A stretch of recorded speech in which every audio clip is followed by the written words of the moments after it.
வணக்கம், நான் Lakshmi. Welcome to pre market report. இங்கே ஜனவரி 6ஆம் தேதி நிஃப்டிக்குரிய high price, low price, closing price இதை வச்சு pivot point, 3 resistant level, 3 support level கண்டுபிடிச்சிருக்கோம். இந்த லெவல்ஸ் நமக்கு சார்ட்டில் எப்படி இருக்குன்னு பார்க்கலாம். இங்கே நம்ம பார்த்துட்டு இருக்கிறது 15 நிமிஷம் சார்ட்டு. 15 நிமிஷம் இன்னைக்கு பார்த்தீங்கன்னா நிஃப்டி ஓப்பனிங் பைவட் பாயிண்ட்டுக்கு மேலே இருந்துச்சுன்னா 23,952 வரைக்கும் போகிறதுக்கான வாய்ப்பு இருக்குது. இந்த ஜோனை பிரேக் அவுட் பண்ணுச்சுன்னா 24,289 வரைக்கும் போகிறதுக்கான வாய்ப்பு இருக்குது. இந்த ஜோனை பிரேக் அவுட் பண்ணுச்சுன்னா 24,489 வரைக்கும் போகிறதுக்கான வாய்ப்பு இருக்குது. பைவட் ஜோனை பிரேக் அவுட் பண்ணி கீழே ஓப்பன் ஆச்சுன்னா 23,415 வரைக்கும் போகிறதுக்கான வாய்ப்பு இருக்குது. இந்த ஜோனையும் பிரேக் அவுட் பண்ணுச்சுன்னா 23,215 வரைக்கும் போகிறதுக்கான வாய்ப்பு இருக்குது. இந்த ஜோனையும் பிரேக் அவுட் பண்ணுச்சுன்னா 22,878 வரைக்கும் போகிறதுக்கான வாய்ப்பு இருக்குது.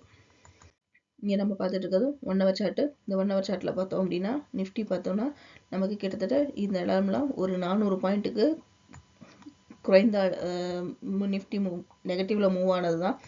பார்த்திங்கன்னா இது எல்லாமே ஒரே பேட்டர்னில் தான் இருக்கும். இந்த இடம் இங்கே எல்லாமே பார்த்திங்கன்னா இது எல்லாமே நமக்கு ஒரே பேட்டர்னில் தான் இருக்கும். இதை மார்க்கெட்டை நம்ம தொடர்ந்து கவனிச்சு வந்தோம்னா நமக்கு தெரியும். அதே மாதிரி மேலே மூவ் ஆகும் பொழுதும் அதே மாதிரி பேட்டர்னில் தான் இருக்கும். இந்த பேட்டர்னை கவனித்து அதுக்கு அடுத்து என்ன மூவ்மெண்ட் இருக்கும் அப்படிங்கிறதையும் நம்ம பார்க்கணும். இந்த இடத்துல எல்லாம் பார்த்தீங்கன்னா அடுத்து ஒரு சின்ன ஒரு கரெக்ஷன் கொடுத்துருக்கு.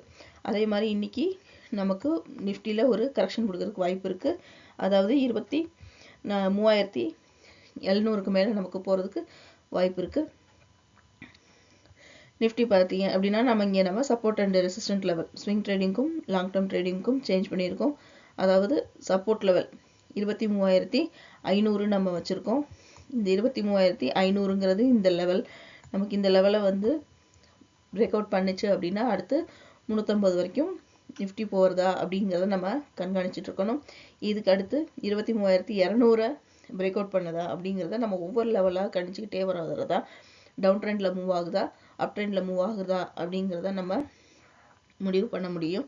மேலும் இந்த இடத்துல இன்றைக்கி கரெக்ஷன் கொடுக்கறது அப்படிங்கிறது பார்த்தோம்னா நமக்கு இங்கே சப்போர்ட் லெவல் 23,800 வரைக்கும் வச்சுருக்கோம். இது வரைக்கும் இன்றைக்கி மூவ் ஆகிறதுக்கு அதிக வாய்ப்பு இருக்கும்.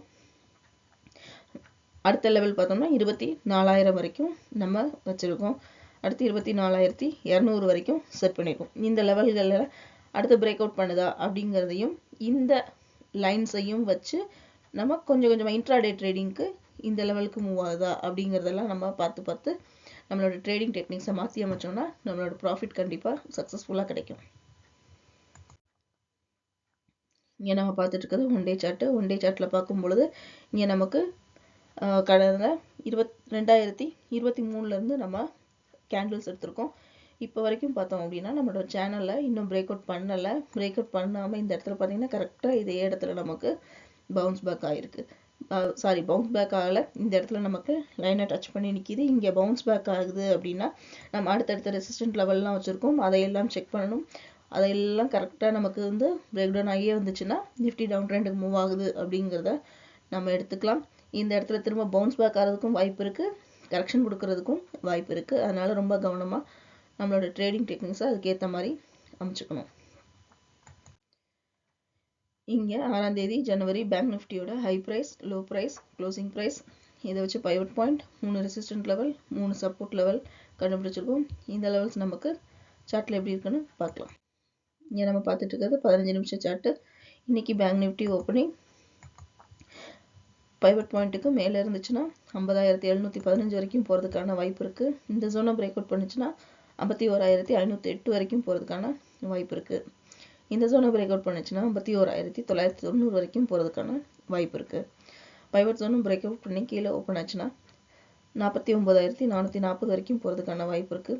இந்த ஜோனை பிரேக் அவுட் பண்ணிச்சுன்னா 48,958 வரைக்கும் போகிறதுக்கான வாய்ப்பு இருக்குது. இந்த ஜோனை பிரேக் அவுட் பண்ணிச்சுன்னா 48,165 வரைக்கும் போகிறதுக்கான வாய்ப்பு இருக்குது. இங்கே நம்ம பார்த்துட்டு இருக்கிறது 1 ஹவர் சார்ட்டு. 1 ஹவர் சார்ட்டில் பார்த்தோம் அப்படின்னா நம்ம ஸ்விங் ட்ரேடிங்க்கும் லாங் டேர்ம் ட்ரேடிங்க்கும் support level and resistant level வச்சுருக்கோம். இந்த லெவல் பார்த்தோம்னா 49,700. அதாவது இந்த லெவலை நமக்கு அடுத்து பிரேக் அவுட் பண்ணணும். கரெக்டாக இங்கே பார்த்தோம்னா நமக்கு இதே இடத்துல க்ளோஸாக இருக்கிறதுனால நம்ம ரொம்ப கவனமாக இருக்கணும். அடுத்து பவுன்ஸ் பேக் ஆகுதா, பிரேக் டவுன் ஆகுதா அப்படிங்கிறத நம்ம பார்க்கணும். இங்கே இந்த 700 பிரேக் அவுட் பண்ணுச்சுன்னா அடுத்து 49,200 வரைக்கும் நிஃப்டி பேங்க் நிஃப்டி மூவ் ஆகி அதை பிரேக் அவுட் பண்ணுதா இல்லை அங்கே பவுன்ஸ் பேக் ஆகுதா அப்படிங்கிறத நம்ம அடுத்த கட்டத்தில் செக் பண்ணிக்கலாம். இப்போ இந்த இடத்துல பார்த்தோம் அப்படின்னா இங்கே நமக்கு இந்த இடத்துலலாம் நமக்கு இதே பேட்டர்னில் தான் நமக்கு இங்கேயும் வந்திருக்கு. அடுத்து பார்த்தோம் அப்படின்னா நமக்கு இங்கே ஒரு சின்ன ஒரு கரெக்ஷன் கொடுத்துருக்கதையும் பார்க்குறோம். அதே மாதிரி இன்னைக்கு ஒரு கரெக்ஷன் கொடுத்து சைட்வேஸில் மூவ் ஆகிறதுக்கு அதிக வாய்ப்பு இருக்குது. சப்போர்ட் லெவல் அப்படின்னு ரெசிஸ்டன்ட் லெவல்னு பார்த்தோம்னா 50,800 நம்ம செட் பண்ணியிருக்கோம். 50,800 அதாவது 50,000 தாண்டி நமக்கு 50,800 இந்த இடத்த நம்ம வச்சுருக்கோம். இந்த இடத்த செட் பண்ணி வச்சுருக்கோம். இந்த இடத்துல இருந்து நமக்கு வரைக்கும் பேங்க் நிஃப்டி மூவ் ஆகுதா அப்படிங்கிறத கவனமாக பார்க்கணும். இந்த இடத்துல திரும்பவும் நமக்கு பவுன்ஸ் பேக் ஆகலாம், பிரேக் டவுன் ஆகலாம். அதுக்கு தான் இந்த லெவல்ஸ் நம்ம வச்சுருக்கோம். ஒவ்வொரு லெவல்லையும் நம்மளோட ட்ரேடிங் வந்து கரெக்டாக செட் ஆகுதா, பவுன்ஸ் பேக் ஆகுதா அல்லது பிரேக் டவுன் ஆகுதா. இதுக்கு ப்ளஸ் ஆர் மைனஸ் நீங்கள் ஒரு 50 பாயிண்ட்ஸ் செட் பண்ணிக்கலாம். செட் பண்ணிக்கிட்டு 50,800னா 50,850 வரைக்கும் நம்ம பார்க்கலாம். அங்கே இல்லை 50,750 750லேருந்து நம்ம ஒரு 50 பாயிண்ட் முன்ன பின்ன நம்ம வச்சுக்கிட்டோம் அப்படின்னா நம்மளோட ட்ரேடிங் ரொம்ப சக்ஸஸ்ஃபுல்லாக அமையும். இங்கே நம்ம பார்த்துட்டு இருக்கிறது ஒன் டே சார்ட்டு. இந்த ஒன் டே சார்ட்டில் பார்த்தோம்னா இன்னும் இங்கே நமக்கு கரெக்டாக சேனலில் க்ளோஸ் ஆகிருக்கு. நிஃப்டி மாதிரியே இதுவும் பார்த்தீங்கன்னா சேனல்லையே க்ளோஸ் ஆகிருக்கு. இந்த இடத்துல நமக்கு பவுன்ஸ் பேக் ஆகுதா அல்லது இதை பிரேக் அவுட் பண்ணுது. ஏன்னா பிரேக் அவுட் பண்ணதுன்னா அவ்வளோ சீக்கிரம் நமக்கு பிரேக் அவுட் ஆகாது. சைட்வேஸில் மூவ் ஆகி தான் நமக்கு பிரேக் அவுட் ஆகும். ஏன்னா ஆல் டைம் ஹையை தொடும் பொழுதும் பார்த்தோம்னா நமக்கு சைட்வேஸில் மூவ் ஆகி கரெக்ஷன் கொடுத்து அப்புறம் தான் ஆல் டைம் ஹையை தொட்ட மாதிரி நமக்கு இறங்கும் பொழுதும் அதே மாதிரி தான் ஒரு ஏடியாக இறங்காது. ஒரு கரெக்ஷன் கொடுக்கும், சைட்வேஸ் இருக்கும், அப்புறம் தான் நமக்கு அடுத்த கட்டத்துக்கு மூவ் ஆகும். அதனால அதை வச்சு நம்மளோட ட்ரேடிங்கை சக்ஸஸ்ஃபுல்லாக பண்ணுவோம். மீண்டும் அடுத்த வீடியோவில் சந்திப்போம். நன்றி, வணக்கம்.